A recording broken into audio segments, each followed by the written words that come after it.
Hello दोस्तों, स्वागत है आपका हमारे चैनल स्मार्ट एजुकेशन क्लासेस में। तो आज आपके लिए लाए हैं हम आपका जो हम सीरीज स्टार्ट किए जैसे हमने कि केवीएस पीआरटी प्राइमरी टीचर के लिए एक टेस्ट सीरीज स्टार्ट की है, जिसमें हम धीरे धीरे प्रश्न डिस्कस करेंगे। तो आज का भी टॉपिक आपका जनरल हिंदी, जिसमें आपका बी जो आपका सेट है, सेट बी, इसके जनरल हिंदी के क्वेश्चन डिस्कस करेंगे। 10 क्वेश्चन है, काफी डिटेल्ड एक्सप्लेनेशन आपको मिलने वाली है।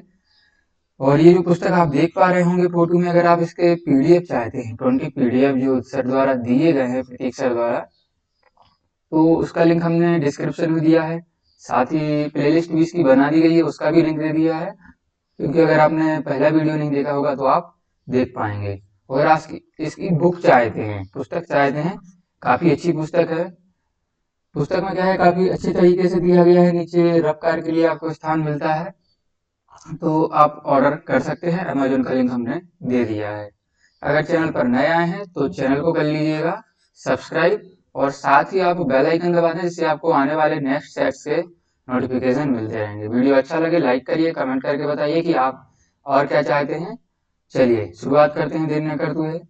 11वें प्रश्न से हमारी स्टार्ट होती है जनरल हिंदी। देखिए, जो केवल एक आंख वाला हो उसके लिए उपयुक्त शब्द है, क्या है? शुक्राचार, समदर्शी, एकाक्षी या फिर अच्छ विहीन।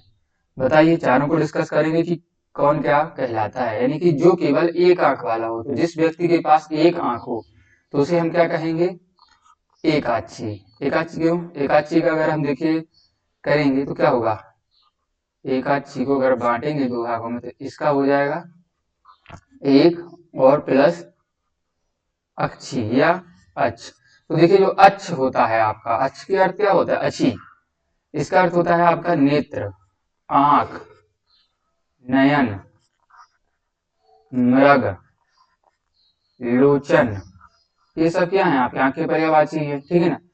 चक्षु, अच्छी, तो कुछ इस प्रकार से इसके पर्यायवाची होते हैं। तो इसका मिला के आका मिला के होगा तो क्या हो जाएगा? एकाक्षी। यानी कि जिसके पास केवल एक आंख है तो वो क्या कहलाएगा? आपका एकाक्षी कहलाएगा, ठीक है। शुक्राचार्य कौन थे? बताइए, शुक्राचार्य कौन थे? ये थे आपके जिन्हें दैत्यों का गुरु कहा जाता था। पूछा जाएगा कभी भी भविष्य में किसी भी एग्जाम में। दैत्य गुरु थे और महर्षि ये भृगु के पुत्र थे। समदर्शी कौन कहलाता है? जो सबको एक समान दिखता है, जो सबको एक समान देखता है, ठीक है। इसके बाद क्या बचा? अच्छविहीन। अच्छविहीन क्या हो? जिसकी आंखें ना हो। अच्छ से विहीन, जिसकी आंखें ना हो। तो काफी सरल तरीके से हमने आपको बता दिया है। अगले प्रश्न की तरफ। अगला प्रश्न आपसे 12वां पूछा गया है। देखिए, रिपीट हुआ है प्रश्न। इसके पहले इसका जो दूसरा प्रश्न था वो हमने सॉल्व किया था कि उद्गम के आधार पर शब्दों के भेद हैं। 2 हैं, 3 हैं, 4 हैं या फिर आपके 5 हैं। तो बताइए क्या है? तो देखिए, हमने सब पढ़ा था, रचना के आधार पर, उद्गम के आधार पर, विकार के आधार पर और प्रयोग के आधार पर, सब कुछ पढ़ा है अगले वीडियो में। इस पर हम डिस्कस करेंगे। केवल कितने होते हैं बताइए? 5। कौन कौन से? सबसे पहला आपका तत्सम। तो तत्सम क्या कहलाते हैं? तत्सम वे शब्द कहलाते हैं जिनकी उत्पत्ति के बारे में कोई जानकारी ना मिली हो और वो पहले से ही उपलब्ध रहे हैं। जैसे आपका सीधा सा उच्चारण लेते हैं, जैसे अच्छी कह दिया, ठीक है ना। अच्छी का कोई साक्ष्य नहीं है, लेकिन है, क्योंकि अच्छी होता है। अच्छी माने नेत्र होता है, आंख होता है, ठीक है। इसी प्रकार आप कह सकते हैं अंधकार, ठीक है। तो इनकी उत्पत्ति का कोई स्रोत नहीं है और लगभग जो है संस्कृत भाषा के शब्द होते हैं। तो पहला होता है तत्सम। दूसरा होता है आपका तद्भव। तद्भव क्या है? आपके तत्सम से जो बने हैं वो क्या होते हैं? आपके तद्भव होते हैं, ठीक है। और हमने आज की अपनी आवश्यकता के अनुसार हमने क्या कर लिया है? इन्हें परिवर्तित कर लिया है। ये संस्कृत के ही शब्द थी। तो अच्छी का जैसे हमने क्या कर लिया है? आंख कर लिया है। अंधकार का क्या कर लिया हमने? बताइए। अंधेरा कहने लगे हैं। जैसे आप कभी भी रात में जाते हो तो ये तो नहीं कहते कि आज बहुत अंधकार है, यही कहते हैं ना कि आज बहुत अंधेरा है। इसी प्रकार जैसे कहते अच्छी तो प्रयोग नहीं करते हैं। जैसे आपकी आंखें सुंदर हैं ऐसा कहते हैं, ये नहीं कहते हैं कि आपकी अच्छी बहुत सुंदर है, ठीक है ना।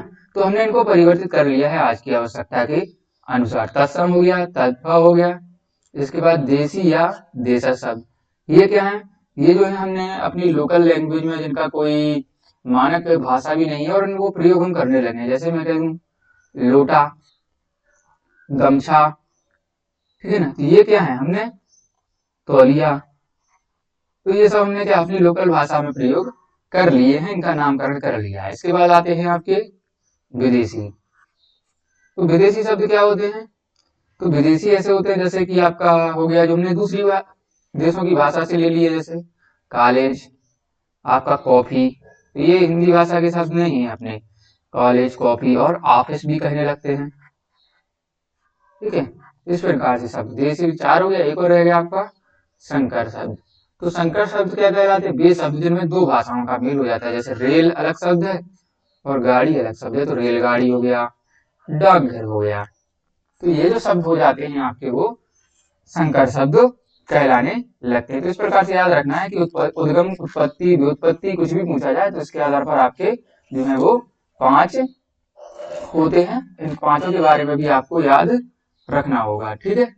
तो ये उत्पत्ति देख लिया था हमने। बताइए रचना के आधार पर कितने होते हैं, कल ही बताया था आपके लिए, तो वो 3 होते हैं। कौन कौन से, रूढ़, एविक, एक ऋण, ठीक है ना। उत्पत्ति देख लिया। प्रयोग के आधार पर कौन बताए थे हमने, कितने, 4 बताए थे। कौन कौन से थे बताइएगा, विलोम शब्द, पर्यायवाची शब्द, एकार्थी शब्द और अनेकार्थी शब्द। एक और बताया था कौन सा, विकार के आधार पर, तो कितने थे, 2 थे, विकारी शब्द और अविकारी शब्द, ठीक है। इतना आपको याद रखना है। अगले प्रश्न की तरफ 13वें नंबर का प्रश्न दिया है, रावण को दशानन भी कहते हैं, चिन्हांकित शब्द है, क्या है, ऋण शब्द है, यौगिक है, एक ऋण है या फिर इनमें से कोई नहीं है। बताइए, काफी सरल प्रश्न है कि रावण को दशानन भी कहते हैं, क्यों कहते हैं, ये तो सभी जानते हैं कि इसके 10 सिर थे तो इसलिए दशानन कहते हैं। चलिए, ऋण शब्द कौन कहलाते हैं, जो परंपरा से चले आ रहे हैं, जिनका कोई अर्थ ना हो टुकड़े करने पे, और जिनका प्रयोग हम पहले किसी दूसरे अर्थ में हो ही रहा हो। जैसे आपके हमने कुछ शब्द बताए थे, जैसे आगा, सेना, पानी, कक्षा, तो इनके टुकड़े करेंगे तो इनका कोई अर्थ नहीं होता है, ये होते हैं आपके रूढ़ शब्द। यौगिक शब्द क्या होते हैं, इनमें एक शब्दांश, नेक्स्ट वीडियो, पिछला वीडियो अगर आपने नहीं देखा तो वो देख लीजिएगा प्ले लिस्ट में जाकर, उसे काफी एक्सप्लेन हमने करके बताया था। जैसे एक शब्दांश एक शब्द हो, संधि वाले शब्द हो जाते हैं आपके, जैसे संधि हो गया, समास हो गया, ठीक है ना, और संकर शब्द हो गए, शब्द प्रत्यय वाले, उपसर्ग शब्द हो गए इत्यादि। जैसे कि उदाहरण से आप देख लीजिएगा, जैसे राज पुरुष, राजपुत्र, ठीक है। तो इस प्रकार से, और एक गुण क्या होते हैं, जितने भी आपके बहुव्रीहि समास के उदाहरण होते हैं, हमने बताया था आपको कि नीलकंठ, इसी प्रकार से आपका दशानन हो जाएगा। तो कौन सा होगा, ये गुण शब्द है, क्योंकि ये जो है बहुव्रीहि समास का उदाहरण है, यही इसकी परिभाषा है सीधी सीधी। चलिए अगला प्रश्न। वीडियो अच्छा लग रहा है तो कर दीजिएगा लाइक। जैसी करनी वैसी भरनी में सर्वनाम है, प्रश्नवाचक सर्वनाम है, निश्चयवाचक है, निजवाचक है, या फिर आपका बताइए कि क्या है, संबंधवाचक है। तो बताना है कि जैसी करनी और वैसी भरनी, इसमें कौन सा सर्वनाम होगा। तो देखिए, प्रश्न तो कहीं दिख नहीं रहा है, क्योंकि इसमें आपने पढ़ ही लिया होगा कि इसमें क्या होता है, प्रश्नवाचक में क्या, कौन, ये सब पाए जाते हैं, क्या हो गया, कौन हो गया इत्यादि सब पाए जाते हैं, साथ ही ये सब चिन्ह आपको दिखेगा। निश्चयवाचक कौन से होते हैं, जिनमें आपको यह और वह ये चीजें देखने को मिले कि यह किसका पेन है, वह किसकी पुस्तक है इत्यादि, दूर वाली चीज होती है। और निजवाचक क्या होता है, निजवाचक हमने पढ़ा था, कल ही पढ़ा था, जैसे आप हो गया, स्वतः हो गया, खुद हो गया, अपने आप, ठीक है, अपने आप, अपना अपना, अपनी अपनी इत्यादि शब्द। संबंध वाले कौन से पढ़े थे हमने, जो और सो, या जैसी वैसी, ऐसे भी शब्द इसमें आ जाते हैं। ये जरूरी नहीं है कि सारे शब्द आपको एक साथ लिख के मिल जाए, आपको कुछ समझना भी पड़ता है, ठीक है। तो यहाँ पर कौन सा होगा बताइए आपका 14वें प्रश्न का उत्तर, जैसी करनी वैसी भरनी। तो यहाँ पर एक ही बात है, एक ही उत्तर लग रहा है आपको, हो सकता है वो कौन सा, संबंधवाचक, ठीक है। संबंधवाचक जो है यहाँ पर सर्वनाम होगा। अगले प्रश्न की तरफ, 15वां प्रश्न है, हे भगवान मुझे दुखों से बचाइए। हे भगवान मुझे दुखों से बचाइए में प्रयुक्त जो है वो कारक कौन सा है? अपादान कारक है, संबोधन कारक है, संबंध कारक है और कर्ण कारक है। बताइए अपादान का चिन्ह क्या होता था? बताइए अपादान का होता था आपका से और अलग होने के अर्थ में। ठीक है, सीधी सीधी बात। संबोधन का क्या होता था? हे, वो, अरे। संबंध का क्या होता था? संबंध का, की, के। कर्ण का क्या होता था? बताइए कर्ण का कर्ण, ने या से, के द्वारा। तो देखिए क्या दिख रहा है? हे दिख रहा है, हे भगवान मुझे दुखों से बचाइए में प्रयुक्त कारक। तो हे कौन में है? आपका संबोधन में। तो यही आपका उत्तर हो जाएगा।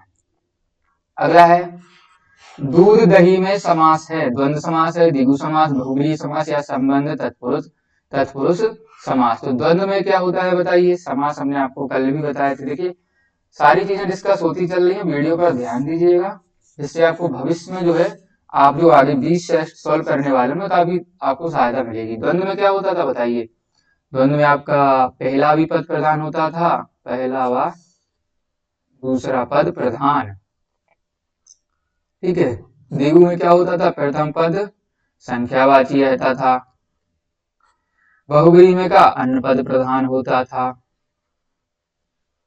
संबंध में क्या? संबंध में का, की, के आपको विभक्ति चिन्ह देखने के लिए मिलेगा। तो यहाँ पर क्या है? दूध और दही। तो यहाँ पर क्या है आपका? द्वंद्व, क्योंकि दूध की भी अलग प्रधानता है अपनी और दही की भी अलग प्रधानता है। चलिए अगला, अत्यंत में कौन सा उपसर्ग है? अत है। ये देखिए, ये देख रहे होंगे हलंत, तो ये क्या है आपका? आधाता है। अति है, अत्य है या फिर आ है? बताइए क्या है? देखिए तो अत्यंत का अगर आप संधि विच्छेद करेंगे तो क्या हो जाएगा? अति धन अंत, अति धन अंत। देखिए अति धन अंत। ठीक है, ये आपका क्या हो जाएगा? संधि विच्छेद। तो देखिए क्या है, यहाँ पर आपको दिख गया होगा कि यहाँ पर जो उपसर्ग है वो तो क्या है? अति। अब देखिए ये बना कैसे है? ठीक है, इसमें संधि भी है एक, वो भी आपको बता दें। इसमें से यहाँ से क्या निकल के आ जाएगा आपका? छोटी ई प्लस यहाँ से आपका आ जाएगा। तो ई और या मिलके क्या बनाता है? या। तो या बन जाएगा। ठीक है, या बन जाएगा यजमान वाला। ठीक है, तो या आ गया। अब एक आपने नियम पढ़ा होगा संधि में कि या, वा, रा, ला, यानी कि जो यण जो है आपकी ये चारों दस्त, इनसे पहले कोई आधा व्यंजन आए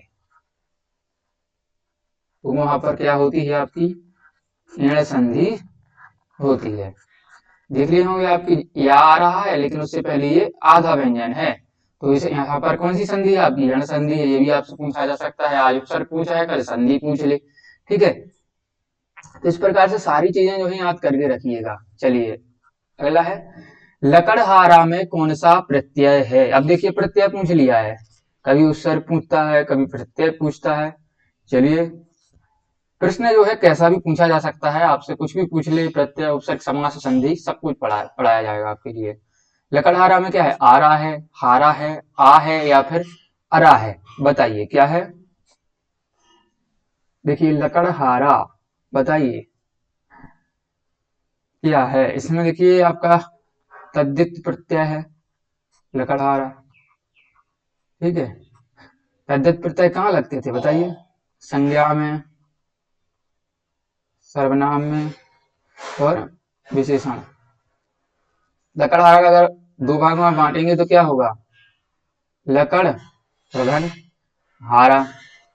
सीधी सी बात है, को कहीं आपको जाना ही नहीं है, क्योंकि आरा अगर प्रत्यय में लगता तो उनके लास्ट में आता। जैसे एक शब्द आपको देते हैं जैसे घसियारा, इसमें आपका यारा प्रत्यय है, आरा सॉरी, घसिया धन आरा। ठीक है ना, ये इसका प्रत्यय है। और आ के कुछ शब्द देख लीजिए, जैसे घेरा, घेर धन आ बराबर घेरा, झूल धन आ बराबर झूला और ठेल धन आ बराबर ठेला। तो इसमें आपका जो है अप्रत्यय जुड़ा हुआ है, इसमें आपका लकड़हारा। ठीक है, इसमें आपका जो है वो क्या है, हारा प्रत्यय है। और आरा अरा किसमें है, अरा आपका कोई प्रत्यय नहीं होता है। ठीक है, आगे बढ़ेंगे। गुरोपदेश में का संधि विच्छेद होगा, क्या होगा, गुरोधन पदेश, गुरुधन उपदेश, गुरु उपदेश या फिर गुरु गुरु और उपदेश। बताइए क्या है, काफी महत्वपूर्ण संधि है, कई बार एग्जाम में पूछी गई है। इसके हम कुछ अन्य उदाहरण भी आपको देंगे जो आपके मोस्ट इंपोर्टेंट रहने वाले हैं आपके एग्जाम के लिए। बताइए, देखिए जैसे गुरुधन गुरुपदेश का संधि विच्छेद क्या होता है, गुरु आपका प्लस जो है ये ऐसा रहेगा, यहाँ पर नहीं रहेगा, प्लस उपदेश, यहां से आपका छोटा ऊ निकल के आएगा, प्लस यहां से छोटा ऊ बराबर क्या बनेगा, बड़ा ऊ, तो क्या हो जाएगा, गुरुधन, और जी आपका गुरु हो गया, और पदेश, गुरु गुरुपदेश। ठीक है, ये आपका इस प्रकार से हो जाता है। अब देखिए, छोटा ऊ का मेल छोटा ऊ से हुआ है तो वो का बड़ा ऊ, तो क्या हो गया, सेम जो है वर्ड का मेल सेम वर्ड से हो गया। तो यहाँ पर कौन सी संधि हो जाएगी आपकी, दीर्घ संधि। दीर्घ संधि, क्योंकि जहां पर समान वर्णों का मेल होता है तो वहां पर दीर्घ संधि होती है। एक सूत्र आपने पढ़ा होगा संस्कृत, अगर आपने पढ़ी होगी, संस्कृत में एक सूत्र होता है अकहा सवर्णे दीर्घ, यानी कि जहां पर सवर्णी मेल मिले वहां पर आपका दीर्घ संधि होती है, तो का सवर्णे दीर्घा। ठीक है, इसी प्रकार से आपको एक उदाहरण देते हैं एक दो, जैसे छोटा ऊ प्लस छोटा ऊ बराबर बड़ा ऊ, कैसे, जैसे भानु, भानु में क्या है, छोटा ऊ प्लस उदय, जब ये मिलेंगे तो क्या बन जाएगा, भानु और उदय, ये अलग है, भानु उदय बन जाएगा। जैसे आपका एक और उदाहरण देते हैं, छोटा ऊ का मेल प्लस बड़ा ऊ से कहीं हो रहा है तो भी क्या बनेगा, बड़ा ऊ बनेगा। कैसे बनेगा, जैसे आपको लघु, छोटा ऊ है ना लघु में, और ऊ में बड़ी है उर्मी, तो बराबर क्या होता है, लघुर्मी। ठीक है ना, ये होता है। जैसे बड़ा ऊ कहीं आ जाए और छोटा ऊ बाद में मिल जाए तो भी क्या होगा, बड़ा ऊ। कैसे, जैसे आपको बधु प्लस उत्सव, ये पूछे जाते हैं इसलिए सब आपको बता रहे हैं, बधुधन उत्सव। अब कहीं पर आपको बड़ाऊ प्लस बड़ाऊ मिल जाए तो भी क्या होगा, बड़ाऊ, जैसे बधु प्लस उर्मी बराबर क्या हो जाएगा, बधुर्मी। ठीक है, इस प्रकार से। और ये देख रहे होंगे आप, जैसे मैं लिखूं, दो प्रकार से गुरु लिख रहा हूं, एक तो ये लिख दिया मैंने गुरु, और एक लिख दिया ये गुरु। इसमें देख रहे होंगे ये लगा है आपका, ये छोटा हुआ है और ये जो है बड़ा हुआ है। ये भी चीज आपको याद रखनी है, बच्चे ध्यान नहीं देते हैं और गलतियां हो जाती हैं। चलिए बढ़ेंगे अगले प्रश्न की तरफ। चलिए नेक्स्ट प्रश्न है आपका 20वां प्रश्न है वर्तनी से, निम्न में से किस शब्द की जो है वर्तनी शुद्ध है, उद्दंड, उद्दंड, या देखिए उद्दंड, ये चारों उच्चारण लगभग जो है वो एक समान होते हैं। तो बताइए, ये जो आप सही लिखते हैं वो ऑप्शन नंबर 4 वाला लिखते हैं, उद्दंड कुछ इस प्रकार से लिखा जाता है। इसकी देखिए, इसके लिए यही है कि आप जो भी आप बुक है आपके पास उससे प्रैक्टिस करें, इंटरनेट का सहारा लें, और जो मानक हिंदी की बुकें होती हैं उनको थोड़ा ध्यान से पढ़ने का प्रयास करें कि ये जो कैसे लिखे जा रहे हैं, और ज्यादातर करें कि जो प्रीवियस ईयर है, पिछले पेपर हैं, उनको डिस्कस करें, देखें। तो इससे क्या होता है, आपको पता चलता है कि ये आया है, लगभग जो है वर्तनियां वही रिपीट होती हैं। ठीक है दोस्तों, तो ये हो गए 20 प्रश्न। वीडियो आपको कैसा लगा है कमेंट करके बताइएगा, कमेंट बॉक्स आपके लिए इसीलिए होता है ताकि आप बताइएगा। और चैनल को सब्सक्राइब नहीं किया सब्सक्राइब कर लीजिएगा, वीडियो लाइक शेयर करके जाइएगा। धन्यवाद, जल्दी हम अगले वीडियो में मिलेंगे। सेट में, जय हिंद जय भारत।